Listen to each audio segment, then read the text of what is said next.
Hello everybody, welcome once again to my channel Krishna Singh Dev. आप सबका बहुत बहुत शुक्रिया कि आप सबने मुझे अपनी वेल विशेस भेजी। जिन लोगों को पता नहीं है उनके लिए मैं एक बार फिर से रिपीट कर देती हूँ कि what was happening in this couple of days. मैं कई दिन से काफी इनएक्टिव थी यूट्यूब पे। Reason being I I underwent a surgery. मेरा नी में सर्जरी हुआ था, नी की सर्जरी हुई थी। इस वजह से मैं काफी इनकंसिस्टेंट थी वीडियोस पुट करने के लिए। लेकिन now I am much much better and I can say around 70% recovery हो गई है। तो मैं अब अपने वीडियोस को दोबारा शूट करना स्टार्ट कर चुकी हूँ। एंड काफी बच्चों की रिक्वेस्ट आ रही थी कि स्पेसिमन पेपर जो है मैम आपने डिस्कस तो कर दिया है लेकिन उसका सोल्यूशन के बारे में क्या। क्योंकि ISC board and ICSE board जो एक ही बोर्ड है, 11th and 12th is called ISC. ICSE board जो है सीबीएसई की तरह मार्किंग स्कीम जिसे हम बोलते हैं, जो कि सोल्यूशन है पेपर का, वो नहीं देता है। पेपर आप लोगों को खुद ही सॉल्व करना चाहिए, करना है, चाहिए नहीं, करना है। तो ये एक कमी है हमारे बोर्ड की। ए सजेशन हमें बोर्ड देना चाहिए, teachers, all the teachers we should give the suggestion to the board कि हर साल जो स्पेसिमेन पेपर निकालें, हर साल निकालें। पहले तो अभी पिछले 2 साल से ही हर साल आ रहा है, क्योंकि लास्ट ईयर पेपर पैटर्न में चेंज था और इस साल भी पेपर पैटर्न में चेंज है। लास्ट ईयर 2 टर्म्स में पेपर हुए थे तो स्पेसिमेन क्वेश्चन पेपर आया था। इस साल भी पेपर पैटर्न में मेजर मेजर चेंज आया है। अगर आपने अभी तक वो वीडियो नहीं देखी है जहां पर मैंने स्पेसिमेन क्वेश्चन पेपर के बारे में डिस्कस किया था और स्ट्रैटेजी बताई थी, ओनली डिस्कशन नहीं था, स्ट्रैटेजी भी बताई थी, तो उस वीडियो को जरूर देखिए। मैं लिंक दे दूंगी डिस्क्रिप्शन बॉक्स में। चलिए, तो अब हमें क्या करना है, हमें इस पेपर को सॉल्व करना है। तो हम इस पेपर को एक वीडियो में सॉल्व नहीं करेंगे क्योंकि पेपर जो है थोड़ा लेंदी है, एबीसी सेक्शन है। तो आज का टारगेट जो है मेरा वो ये है कि मैं आपके साथ सेक्शन ए, जहाँ पे मल्टीपल चॉइस क्वेश्चन दिए हुए हैं, उसको आपके साथ सॉल्व कर लूंगी। एंड इन कमिंग वीडियोज हम लोग इसके आगे के पार्ट को भी सॉल्व करके देख लेंगे। So here we go, let's get started. यहाँ पर है हमारा क्वेश्चन पेपर, पूरे 80 मार्क्स का क्वेश्चन पेपर होने वाला है ये। यहाँ पर ये देखिए, आपका जो पहला सेक्शन है, आपका जो पहला सेक्शन है, दिस इज ओ ओ। यहाँ पर तो मैंने ऑलरेडी मार्किंग करी हुई है, जरा रुकते हैं, इसको मैं हटा देती हूँ। चलिए, तो मैं जब कभी भी मैं जब वीडियो रिकॉर्ड करती हूँ उससे पहले मैं एक बार ये श्योर करने के लिए कि मैं अपने बच्चों को कुछ गलत ना सिखा दूं, मेरे स्टूडेंट्स को कुछ गलत ना सिखा दूं, मैं सारा पेपर जो भी मैं वीडियो बनाने वाली होती हूँ उसका कंटेंट जो है एक बार गो थ्रू जरूर कर लेती हूँ। And yes, I don't have any hesitation in saying this, क्योंकि भले ही हमको पढ़ाते हुए बहुत साल हो गए हैं, बहुत सालों के एक्सपीरियंस का मतलब ये नहीं होता है कि we are completely perfect in everything and हम कभी मिस्टेक नहीं करेंगे, ऐसा बिल्कुल नहीं होता है। Teachers also need to revise things, teacher also need to go through the things, ताकि हम उससे कभी भी किसी बच्चे को गलत कॉन्सेप्ट ना पढ़ा दे और 100% क्लैरिटी के साथ पढ़ाए। तो सोचो, अगर टीचर्स को भी बहुत बार रिवाइज करना है तो आपको कितनी बार रिवाइज करना है। चलिए, सो लेट्स गेट स्टार्टेड। अब हम एक एक क्वेश्चन करके, ये जो आपका पहला सेक्शन है जो कि है 16 मार्क्स का, इसको हम लोग डिस्कस करते हैं। चलिए, तो सबसे पहला क्वेश्चन है आपके पास, एंड मैं सजेस्ट करूंगी कि आप लोगों को अपने स्पेसिमन क्वेश्चन पेपर का प्रिंट आउट अपने पास रख लेना चाहिए, क्योंकि प्रिंट आउट होना बहुत इंपॉर्टेंट है। आप बार बार जाके वेबसाइट पे सॉफ्ट कॉपी से देखेंगे या आपने डाउनलोड भी किया है और सॉफ्ट कॉपी से बार बार देखेंगे, so it's not a good practice, because in this way you will be wasting a lot of time. तो आप हार्ड कॉपी अपने पास जरूर रखिए, आप इसका प्रिंट निकाल लीजिएगा और अपने पास हार्ड कॉपी रखिए और एक नोटबुक बनाइए, वहां पर सोल्यूशन करिए या कुछ लूज पेजेस में आप इसका सोल्यूशन करके इसी स्पेसिमेन क्वेश्चन पेपर के पीछे उनको स्टिक कर दीजिए, स्टेपल कर दीजिए। चलिए, तो पहला क्वेश्चन है, labour earns that as a factor of production. जो हमारा चैप्टर है फैक्टर्स ऑफ प्रोडक्शन, वहां पे हमारे पास लैंड, लेबर, एंटरप्रेन्योरशिप, ये सब फैक्टर्स ऑफ प्रोडक्शन है। वहां पर हमें जो रेम्यूनरेशन दिया जाता है ले फैक्टर्स ऑफ प्रोडक्शन के लिए, उसके बारे में जिक्र किया गया है उस चैप्टर में। वहां पर हमें बताया गया है कि लेबर के लिए क्या देना होता है, वेजेस देना होता है। ओके, वेयर एज लैंड के लिए रेंट जाता है, कैपिटल के लिए इंटरेस्ट जाता है। ठीक है, इंटरेस्ट इंटरेस्ट 2 बार लिखा हुआ है। ठीक है, तो ऑब्वियसली ये तो बहुत ही इजी सा आंसर है बच्चों, इसका आंसर है wages. Labour earns wages as a factor of production. And in fact when we talk about labour, labour बहुत इंपॉर्टेंट टॉपिक है इस पूरे चैप्टर का। यहाँ पे क्लासिफिकेशन ऑफ लेबर्स भी आया है, यहाँ पे स्किल्ड अनस्किल्ड लेबर वो सब है, लेबर कि प्रोडक्टिविटी क्यों कम है या ज्यादा है, उसके रीजंस एंड काफी सारा यहाँ पे एक्सप्लेनेशन है। तो ये लेबर वाला टॉपिक आपको बहुत अच्छे से पढ़ लेना चाहिए। And labour is only active source of production, बाकी सब जो होता है कैपिटल, लैंड वगैरह, ये सब क्या होते हैं, ये इनएक्टिव सोर्सेज ऑफ प्रोडक्शन होते हैं। चलिए going back to the next one, तो एक नंबर जो है आपकी पॉकेट में आ गया है अभी तक। चलिए देखते हैं what is next one. Next one is when percentage change in quantity demanded is equal to percentage change in price, then it is called as dash demand. मैं इसका आंसर आपको डायरेक्टली नहीं कराऊंगी, I want to write the formula first. ये देखिए, अगर हम elasticity of demand की बात करें तो परसेंटेज मेथड क्या बोलता है, परसेंटेज मेथड बोलता है परसेंटेज चेंज इन डिमांड और quantity demanded divided by percentage change in price. Okay, percentage change in price, या फिर इस फॉर्मूले को ऐसे भी लिखा जाता है, ED is equal to delta Q upon delta P into P upon Q. ठीक है, आपने ये दोनों फॉर्मूला पढ़े होंगे आई एम श्योर। और जब यहाँ पर लेट्स से कि ये बोल रहा है question percentage change in quantity demanded is equal to percentage change in price, so if I say कि इलास्टिसिटी ऑफ डिमांड इज, यहाँ पर सच है कि 100 है, अगर परसेंटेज चेंज 100% से डिमांड चेंज हो रही है और प्राइस भी 100% से ही चेंज हो रहा है, तो what is your answer, answer is 1।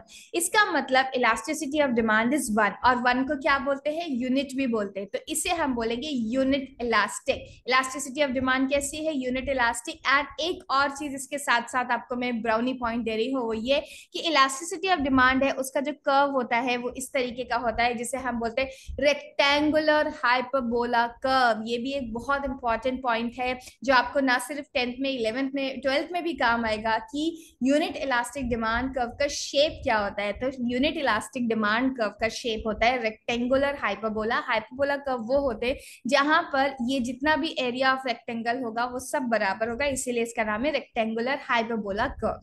चलिए, तो मैंने आपको एक्स्ट्रा पॉइंट भी पढ़ा दिया। Let's go to the next question, question number 3।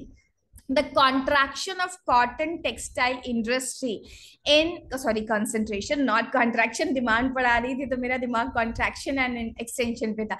The concentration of cotton textile industry in Maharashtra and Gujarat are due to dash based on basis of division of labor, based on division of labor। अब देखिए division of labor कई तरीके से होता है, तो ये वाला जो division of labor है वो किसकी वजह से है, this is because of the geographical boundary, क्योंकि यहाँ पर टेक्सटाइल मिल्स के लिए एजुकेट एटमॉस्फेयर है, एजुकेट रॉ मटेरियल इजीली मिल जाता है एंड ऑल दैट, कंसंट्रेशन है, इसीलिए हम इसे बोलेंगे territorial based division of labour, जिसे हम ज्योग्राफिकल भी बोलते हैं, territorial based of division of labour है। ये इजी, ये क्वेश्चन बहुत डिफिकल्ट नहीं था।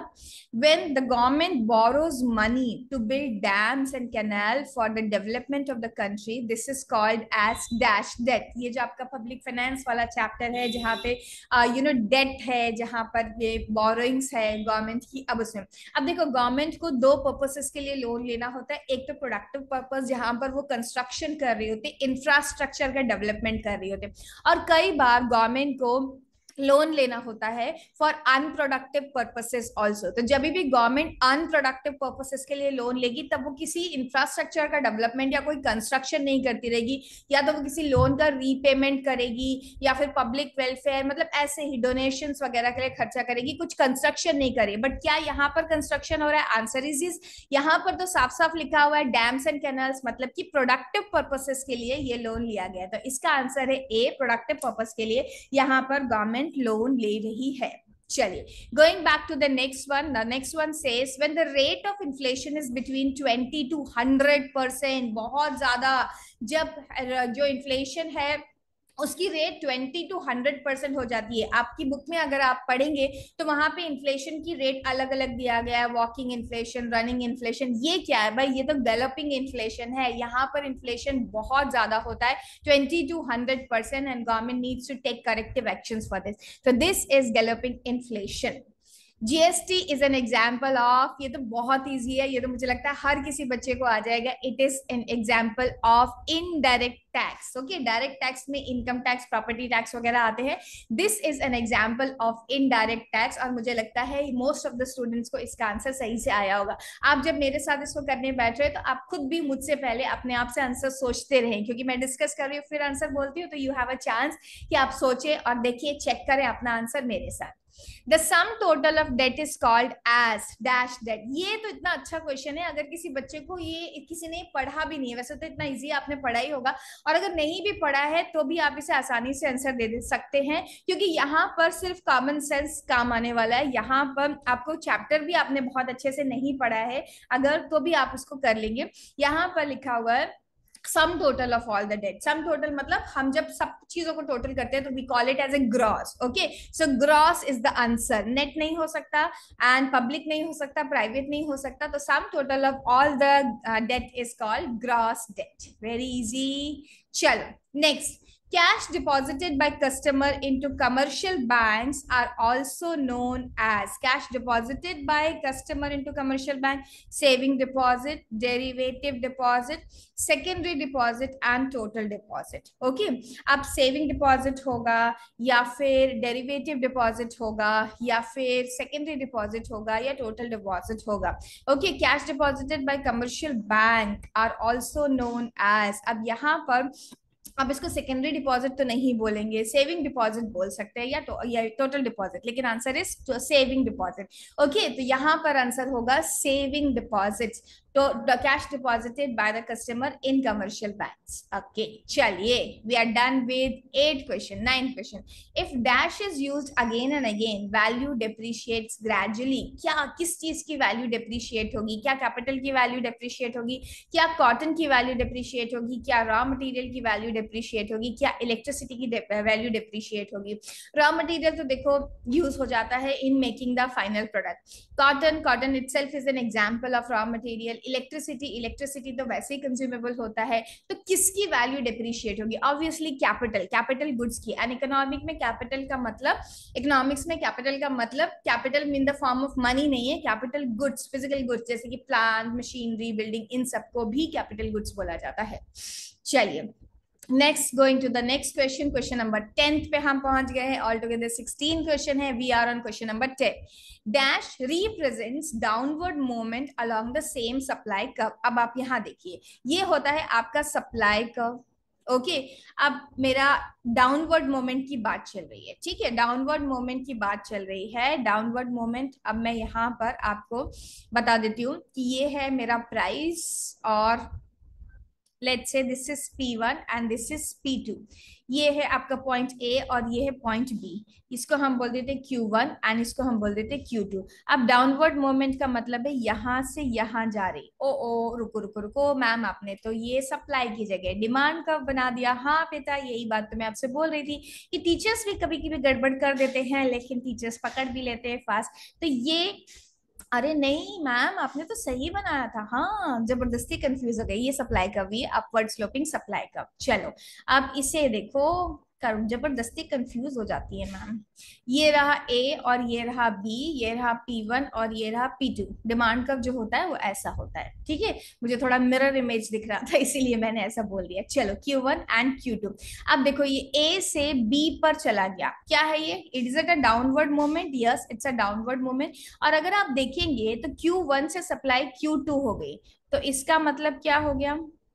इसका मतलब डिक्रीज इन सप्लाई। और अगर आप इसे रिलेट करना चाहें, ये देखिए, ये प्राइस कैसा है? हायर प्राइस है, एंड प्राइस कम हो रहा है। हमने ये पढ़ा हुआ है सप्लाई के चैप्टर में, that there is a positive relationship between supply and price. तो अगर प्राइस डाउन होगा तो सप्लाई भी कम होगी, and if the reason is price, इसे बोला जाता है contraction of supply. Downward movement along the same supply curve. देखो दो तरीके के मूवमेंट होते हैं, एक ये मूवमेंट होता है यहाँ से सप्लाई कर्व उठ करके यहाँ आ जाए, या सप्लाई कर्व यहाँ से उठकर यहाँ चला जाए। इसके लिए मोमेंट वर्ड यूज नहीं किया जाता, इसके लिए कौन सा वर्ड यूज किया जाता है? इंक्रीज या डिक्रीज इन सप्लाई। एंड यहाँ पर reason for change in supply other than price होता है, ठीक है। लेकिन यहाँ पर price is only the reason, and price क्या रीजन यहाँ पे है कि प्राइस डिक्रीज हो रहा है, और प्राइस डिक्रीज हो रहा है तो सप्लाई कॉन्ट्रैक्ट हो रही है। तो इसका आंसर है ये वाला C, contraction of supply. Licence fee is an example of, किसको लाइसेंस फीस मिलती है? गवर्नमेंट को लाइसेंस फीस मिलती है। सिटीजन रेवेन्यू नहीं है, administration revenue, tax revenue, commercial revenue, ये है admin revenue. Okay, admin revenue है licence fees. Okay, going to the next one, dash should have a quality of far sightedness. Okay, labour को far sightedness से क्या करना है, उसे कोई मतलब नहीं है। लैंडलॉर्ड को अपना रेंट मिल रहा है, उसे कुछ नहीं करना है। कैपिटलिस्ट को इंटरेस्ट मिल रहा है, उसे कुछ नहीं करना है। किसे प्रॉब्लम है, किसे सोचना चाहिए फ्यूचर के बारे में, प्लानिंग करनी चाहिए प्रॉपरली, इसे सोचना चाहिए कि फार साइटेडनेस रखनी चाहिए कि आगे आने वाले सालों में किस तरह से स्ट्रेटेजाइज करना है, obviously to an entrepreneur. So entrepreneur is the answer. Again factors of production के चैप्टर से है ही। तो 12 हम लोगों ने कर लिए हैं, लास्ट के थोड़े से बचे हुए हैं। चलो आ जाओ, नेक्स्ट है 13, act of buying and selling of government security by central bank from and to the public known as. अब सेंट्रल बैंक क्या होता है? जब आपने सेंट्रल बैंक का चैप्टर पढ़ा होगा, आपको पढ़ाया गया होगा कि central bank is government's banker, banker to the government, government का वो बैंकर भी है एंड फिस्कल एजेंट भी है, गवर्नमेंट का एडवाइजर भी है। Central bank of India which is known as Reserve Bank of India in our country. तो गवर्नमेंट के बिहाफ पे जो गवर्नमेंट की सिक्योरिटीज होती है, उनकी बाइंग एंड सेलिंग जो होती है रिजर्व बैंक ऑफ इंडिया करती है। जब भी सर्कुलेशन में मनी ज्यादा हो जाती है and government wants the money to be contracted in the circulation, what government does, government RBI के थ्रू अपनी सिक्योरिटीज को सेल करती है, लोग उन सिक्योरिटीज को परचेज कर लेते हैं, उनकी मनी जो है वो सेविंग्स में चले जाती है और ये पर सिक्योरिटीज खरीदने में, एंड मनी सप्लाई का कॉन्ट्रैक्शन हो जाता है। जब भी गवर्नमेंट को ऐसा लगता है कि more money should be there in the circulation, then what does it do? It buys back its security from RBI through RBI. ठीक है, तो आरबीआई जो है वो गवर्नमेंट के लिए सिक्योरिटी सेल भी करता है, बाई भी करता है फ्रॉम कॉमन पब्लिक। तो इसको बोलते हैं ओपन मार्केट ऑपरेशन, जहां पे मार्केट में RBI is dealing with the public. Next, dash spoils the nature and quality of food items. Illiteracy बिल्कुल नहीं, इलिटरेसी मतलब ना पढ़ना, क्या इसका रीजन है? नहीं। Lack of information, no. Food adulteration, yes this is the answer. और उसके बाद वाला भी पढ़ ही लेते हैं, आर्टिफिशियल स्कैरसिटी, नो। देखिए आपको ना बहुत बार ऐसा होगा कि मल्टीपल चॉइस क्वेश्चंस अटेम्प्ट करते टाइम पहला ही आंसर पढ़ के लग जाएगा that this is the correct answer, बिल्कुल 100% आप श्योर है। लेकिन मेरी एडवाइस सारे स्टूडेंट्स को यही है, आप 100% श्योर होने के बाद भी सारे ऑप्शंस पढ़ लेना। कई बार ऐसा होता है कि बहुत क्लोज सब्स्टिट्यूट्स होते हैं, ठीक है, तो आपको सारे ऑप्शंस को ठीक से पढ़ लेना चाहिए, फिर ही अपना आंसर टिक करके आना चाहिए। क्योंकि कई बार ऐसा होता है कि हमें फर्स्ट ऑप्शन पढ़ के लग रहा है कि यही सही है और उसके बाद वाले ऑप्शन में मोर एक्यूरेट आंसर मिल जाए। ठीक है, तो जल्दबाजी बिल्कुल नहीं करेंगे। Going to the next one, the study of nature of principles of government's revenue and its expenditure is known as public debt. नहीं, क्योंकि पब्लिक डेट तो सिर्फ किसकी स्टडी कर रहा है? Nature of principle of government's revenue and its expenditure. तो ये यहाँ पर पब्लिक डेट में एक्सपेंडिचर की ओनली स्टडी हो रही है। Public debt and public expenditure में भी पब्लिक एक्सपेंडिचर की हो रही है। Financial position, financial administration, financial administration भी नहीं, ये इसका आंसर है पब्लिक फाइनेंस। पब्लिक फाइनेंस क्यों? क्योंकि जो पब्लिक फाइनेंस है उसमें रेवेन्यू की भी स्टडी करी जाती है और एक्सपेंडिचर की भी स्टडी करी जाती है, और क्वेश्चन ने पूछा भी वही है दोनों है। तो D1 is the answer over here.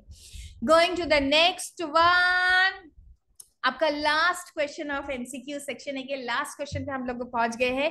Which function of money facilitate future payments? Transfer of value, measure of value, unit of value, no. ये है इसका answer, standard of deferred payment, जिससे हम फ्यूचर में भी पेमेंट कर सकते हैं, बिकॉज मनी की वैल्यू जो है वो चेंज नहीं होती है हर रोज रोज। जैसे कि बार्टर एक्सचेंज में ये प्रॉब्लम हुआ करती थी कि स्टैंडर्ड ऑफ डेफर्ड पेमेंट नहीं हो सकता था, क्योंकि जो स्टोर उसका जो वैल्यू है वो चेंज होती रहती थी वेरी ऑफन। ठीक है, तो we are done with all the questions. हम लोगों ने सेक्शन ए कंप्लीटली यहाँ पर खत्म कर लिया है, एंड सेक्शन ए होने के बाद हमारे पास सेक्शन बी एंड सी बच रहा है। तो आप लोगों को जितने हो सकते हैं मल्टीपल चॉइस क्वेश्चंस अटेम्प्ट करना है, आपकी बुक में दिए हुए हैं। एंड अगर आपने हमारी ऐप डाउनलोड करी है कृष्णास क्लासेस, वहां पे एक अमेजिंग कोर्स है एमसीक्यू का सिर्फ, आप वहां से भी बार बार अटेम्प्ट कर सकते हैं, अपनी एफिशिएंसी चेक कर सकते हैं और तुरंत आपको इंस्टेंट इंस्टेंटली रिजल्ट में मिल जाता है।